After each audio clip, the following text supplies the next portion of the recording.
Hey everyone, Wolf Lord Rho here. Today we're discussing the shards of the Emperor and asking how it may affect his saints. General spoiler warning to begin, as the events we're discussing today are from across the Warhammer 40k universe. So you have been warned. And with that said, let's just jump straight in. Now, with the psychic awakening across the galaxy, sightings of the Emperor's power have become more and more frequent. So-called saints of the Emperor are rising up from amongst the people in ever-growing number, blazing figures of faith and light, providing hope to the embattled forces of the Imperium, and more importantly, destruction to its enemies. Now, how and why the Emperor graces some fields of battle over others, some figures are blessed and others are not, well, we don't really know, and most likely we never will. Honestly, in truth, we don't actually know if it is the Emperor creating the saints at all. We're not likely to ever hear him actually confirm it. So we just have to take a bit of a leap of faith. No pun intended. Of course, the most famous living saint out there must surely be Celestine, a name and figure famous throughout the Imperium, the lore, and even the tabletop. In many ways, she's become the face of faith in the Emperor, of his continued existence perhaps. But, as we've already said, we are seeing more and more figures arise.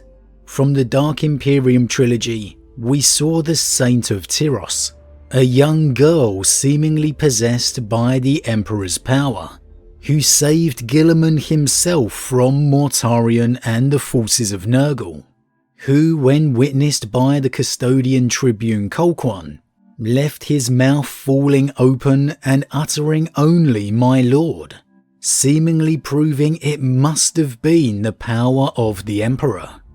And then, as we spoke about on Monday, we discussed a fully fledged warrior saint named Lospath from the Court of Demons short story. And again, I probably am pronouncing that wrong. A man who went toe to toe with Khan the Betrayer. And what struck me with him is how different his temperament was to Celestine's. And really, in standing back and thinking of all the seeming appearances of so-called saints, how stark the differences are between many of them. And it does lead me to question why. Why are the saints of the Emperor so different? Admittedly, the most logical and simplest explanation is that it's the natural temperaments of the people before they become chosen, for want of a better expression.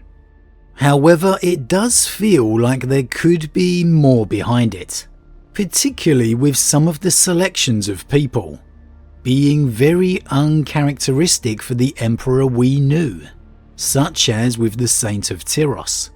And so these differences have made me begin to wonder, are different saints blessed, selected, chosen, however you wish to describe it, by different shards of the Emperor's mind? After his ascension to the throne, the Emperor's mind being split or shattered into several different aspects was something that arose a long time ago within the lore, and we're talking back in the 90s. In a story involving an Inquisitor Draco, who made it into the Imperial throne room undetected, he ultimately conversed with the Emperor, where it was revealed the Emperor spoke with many different minds and voices. The reason given by the Emperor was how else could the Emperor do everything he needed to across the galaxy. However, like I said, this was back in the early 90s.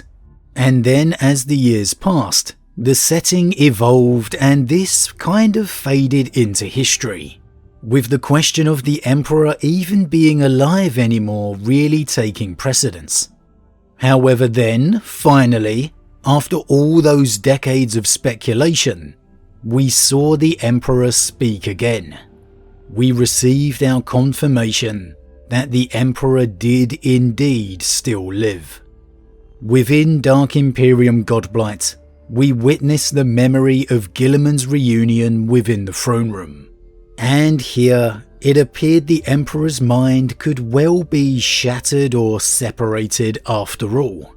We saw the Emperor speaking to Guilliman in many different voices overlapped, until finally he seemed to be able to draw himself together, through immense effort.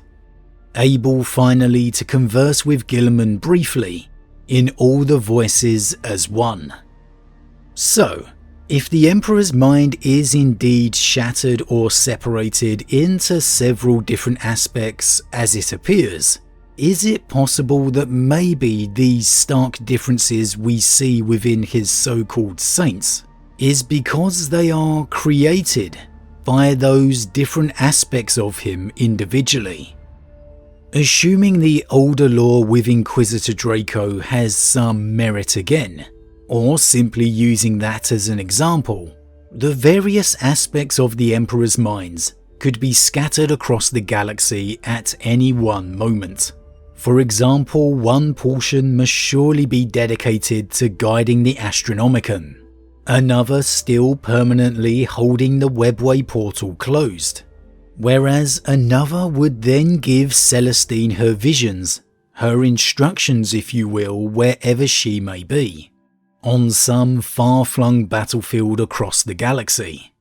Even the Emperor can't be everywhere at once, and so perhaps he had to fracture his mind to be able to do all those things as he told Draco all those decades ago. And maybe if indeed the Emperor did do that, perhaps like we saw with the Primarchs, these different aspects of his mind have inherited his different personalities. They are literal different aspects of him, which could then explain why we see such differences within the so-called saints. Either why they are such different selections, or even why they have such different personalities. We see a saint who goes about her objectives as any sister of the Order would. Her selection and elevation to sainthood seems logical. She represents everything that's good within the Imperium. However, Lospath, by comparison, is a very different personality. This warrior was consumed in his own righteous fury. However, unlike Celestine, his comes at the expense of the Imperium. Lospath was so consumed in his desire to kill Khan the Betrayer, he inadvertently killed 2 loyal sisters, and he didn't care one bit. So the choice of him compared with Celestine makes little sense.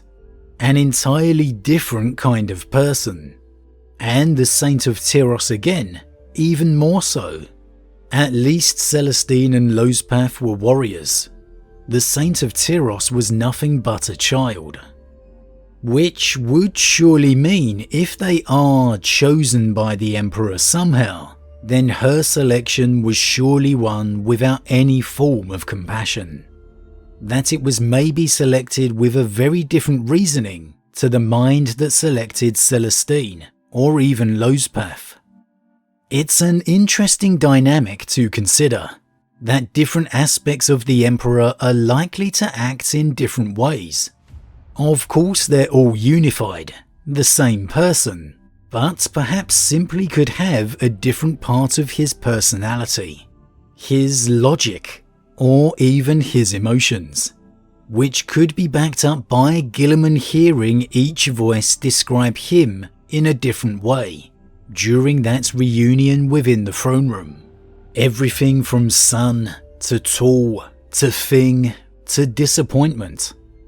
It's unlikely, admittedly, but if the saints are chosen in some way, it's undeniable there's no logic to the Saint of Tyros, compared to the likes of Celestine and even Lospath. And then the differences between those two to boot It definitely would imply a difference in decision making between all three for me. Of course, there could simply be a logic or plan not yet known, that perhaps the differences within the Saints are very intentional, and for a reason, that they are not selected by a different mind at all, but are all intended to be very different. The same logic to why the Primarchs were different, who knows? Ultimately, maybe there is no decision process at all. It's simply some form of outpouring of faith, something that within this new galaxy simply occurs when such faith in the Emperor is present. That he doesn't have a choice in who becomes a saint, that maybe he can simply help it manifest, or guide it, only becoming aware of it once it has already happened. And that does sound the more logical, the better explanation for why we see such divergences within the living saints, why the people who are emerging with the Emperor's power are so varied and different. Because again, with a personality such as Lospath, and more extreme in a saint such as Tyros, you do struggle to see why the Emperor would choose those kinds of people. Him having no choice must surely be the most logical answer. However, while we know the Emperor does still live, that he is out there fighting and acting across the galaxy, that there are Saints of the Emperor truly becoming blessed with his power, the question for me is going to remain, is the Emperor truly blessing his Saints, or are they simply a byproduct of the psychic awakening? That the Emperor truly has no choice in the matter, at all. As always everyone, what do you think? Do you feel the Emperor has any choice in these living Saints as they become?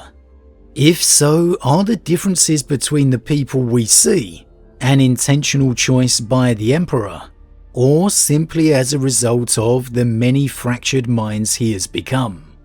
Instead, do you feel that the Emperor has no choice who inherits his power? That it's simply some form of psychic reaction and faith within this new galaxy, and that maybe the Emperor only becomes aware of it once it's already happened? That he maybe has no choice at all, he can simply use and guide them once it's transpired. Huge thank you as always to all my subscribers, your support truly means a lot to me, it really does. If you're new, please consider subscribing to help the channel grow, and if you enjoyed this particular vid then why not drop a like on it too. However, with that said, I am off, and I'll see you all again real soon.